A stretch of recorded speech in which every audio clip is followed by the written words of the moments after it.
Hello, good evening sa atin mga kapatid. Ginabi na naman tayo ng uwi. Malayo-layo pa naman din yung tatakbuhin natin. Nasa 70 kilometers pa. Kaya medyo gagabihin tayo ng dating doon sa bahay. Sinurrender ko kasi yung sasakyan ko doon sa workshop kasi hindi siya makapasa-pasa sa MVPI, yung Motor Vehicle Periodic Test. Dalawang beses na akong nahuli doon. Meron akong multa doon na 150 real kada huli. Kaya ang hirap magpaliwanag doon sa opisina pagka mga ganyang bagay. Kaya mas minabuti ko na lang i-surrender yung sasakyan ko kaysa sumakit pa yung ulo ko. Buti na lang may extrang bus doon sa isang bilya namin. Ayun, yun ang kinuha ko. Siya ito ngayong iuwi ko doon sa Musamiya. Marami na kasing sira yun, yung bus na hawak ko dati. Buti itong ibinigay nila ngayon at medyo maayos-ayos ng konti. Nga pala, dito sa Riyadh, maganda ang view sa gabi kasi ang daming pailaw dito. Parang may Christmas light. Parang laging Christmas dito. Kaya ganito. Kaya lang, sobrang traffic pagkagabi. Magtsatsaga ka talaga sa traffic na ganyan. Ito, nandito pa lang tayo sa bungad ng traffic. Malayo-layo pa yung lalabasan natin dito. Pagdating mamaya doon, medyo mabilis na yung mga sasakyan kasi palabas na yun.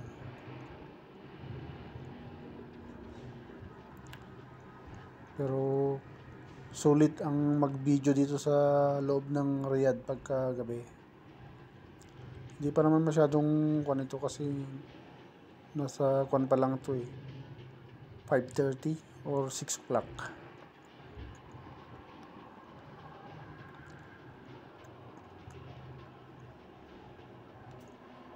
Dito tayo sa may South Ring Road papuntang Dirab Road tsaka papuntang Wadi Laban.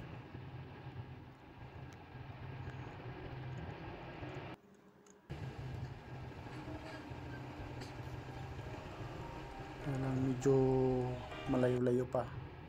Yan, sa may bandang kaliwa ko na yan, yung Al Haram Mall. Ang ganda ng ilaw dyan sa gabi. Ang liwanag, tapos ang ganda nung design niya.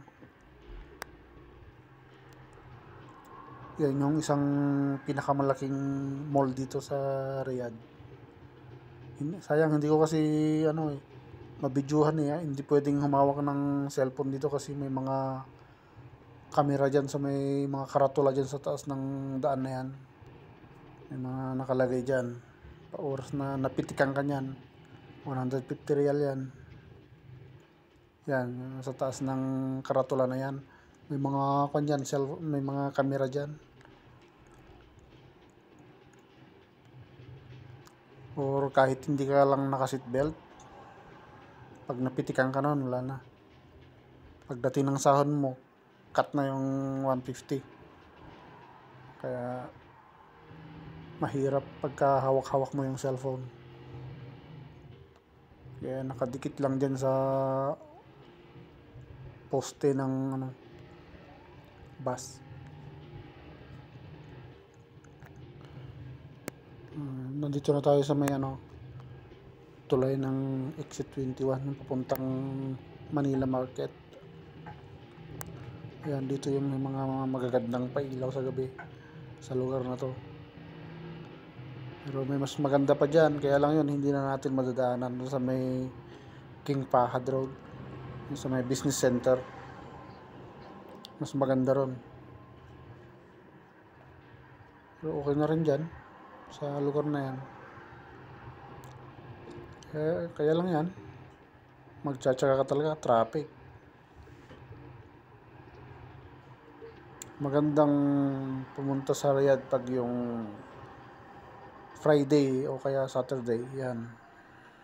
Wala masyadong tumatakbong sasakyan. Pero pagka ganyan, mag-umpisa ng Sunday hanggang Thursday, yan. Sobrang traffic.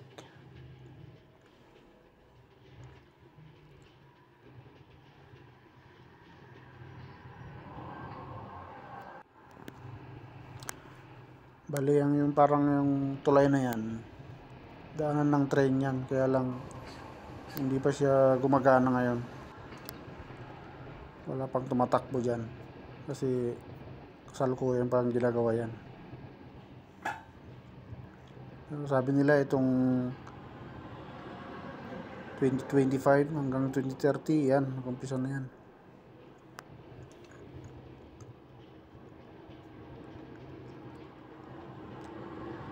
Asos, ito yung nakakapagod yung traffic na ganito. Ayun, umalis na yung sagabal sa harapan.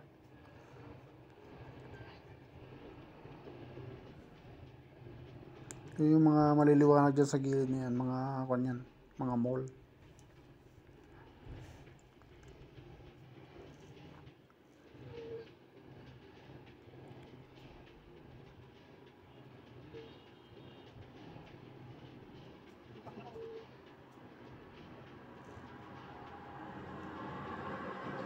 Nakakantok pa ganyan traffic. Tapos ang sakit sa paa. Sobrang sakit sa paa. Pagdating mo sa bahay, yan. Sakit sa likod, sakit sa paa, lahat na masakit. Pero pagtsagaan natin kasi yan naman yung ipinunta natin sa ibang bansa. Maghanap buhay. Pagtsagaan natin. Pag nakapag-ipon-ipon na tayo, pwede na tayo mag-for good yan. Yan, ito. Medyo bumilis na yung mga sasakyan dito kasi hindi na siya gaano matraffic dito. Tsaka ito na yung Dirab Road. Ito na yung palabas ng Riyadh.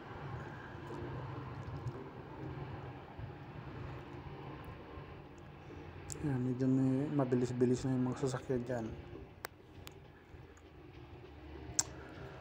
Pasensya na po kung medyo nabubulol-bulol ako kasi first time ko lang mag voice over na ganito eh.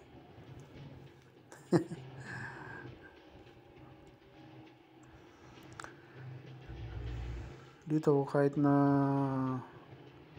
hindi masyadong matraffic yung daan, kailangan mag-ingat pa rin kasi may mga kamera dyan sa gilid. Minsan tinatago nila dyan. Pagka napitikan ka naman, 150 real din yan. Sayang din. Marami rin dito sa lugar na to. Kaya yung takbo ko dyan, medyo ano lang yan. Pinas forward ko lang ng konti. Kasi masyadong mabagal.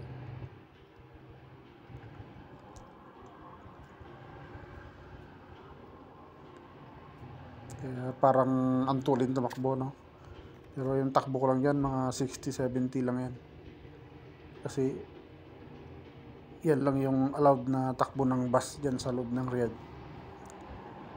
Minsan pa nga, yung iba hanggang 50 lang eh. Kasi minsan nasubukan ko na yung 50 na kuhanan ako ng kamera. Hindi ko nakita kasi madilim. Tumatakbo ako ng 65 ganyan. Taas. Yun, napitikan ako. Yun yung mga camera na 50 lang yung allowed nila. Pero pag yung mga main road na ganito, na 60-70 na yan. Basta wag ka lang akyat doon.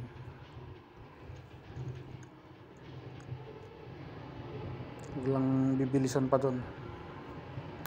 Kasi hindi kanyan patatawarin.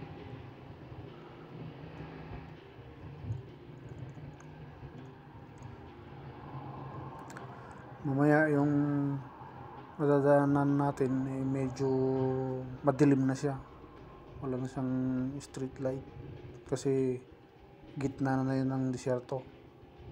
Paglagpas natin ng checkpoint mamaya.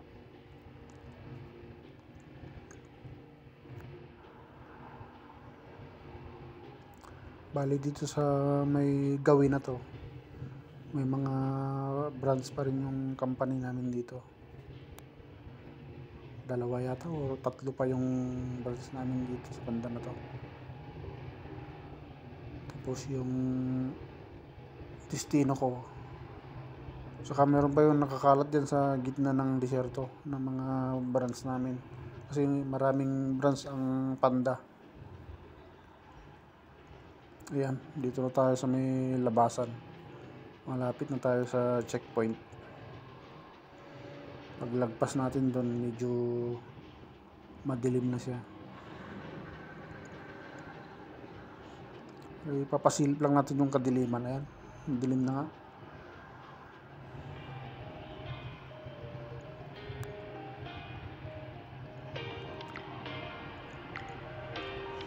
Kung doon sana tayo dumaan sa may Golden Bridge, ayan, maliwanag doon. Kaya lang masyado ng malayo pag doon tayo dumaan, paikot na yun eh. Ito kasi yung shortcut pag galing ka ng opisina.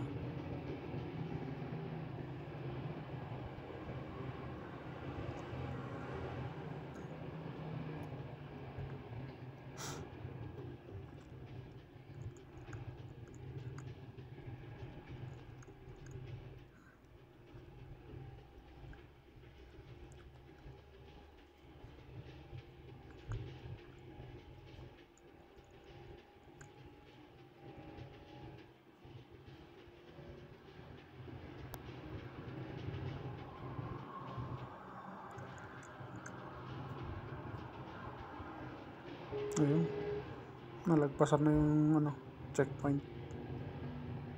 Ayun na, papasok na tayo ng Musamiya. Ayan, dito na tayo sa sentro, sa may gawing kanan na yan. Dyan na yung mall na siniservisan ko. Tapos tong way na to, ito yung pauwi sa bahay. Nabubulol talaga ako. Hirap talaga pagkabaguhan, no?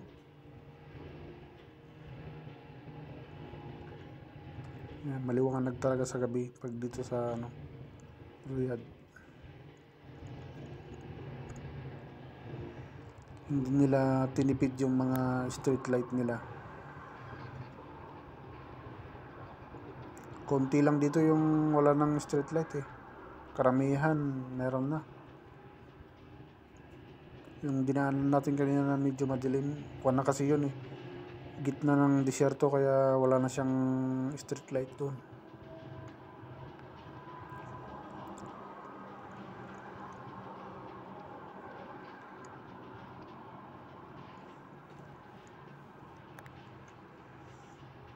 Ayan, dito muna tayo.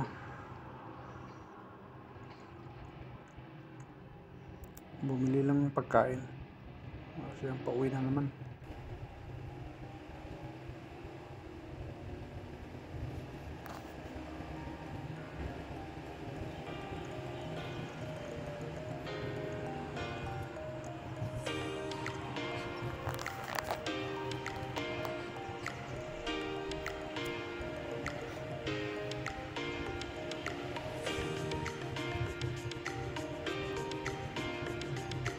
Ayan, ayan na yung bilyan natin.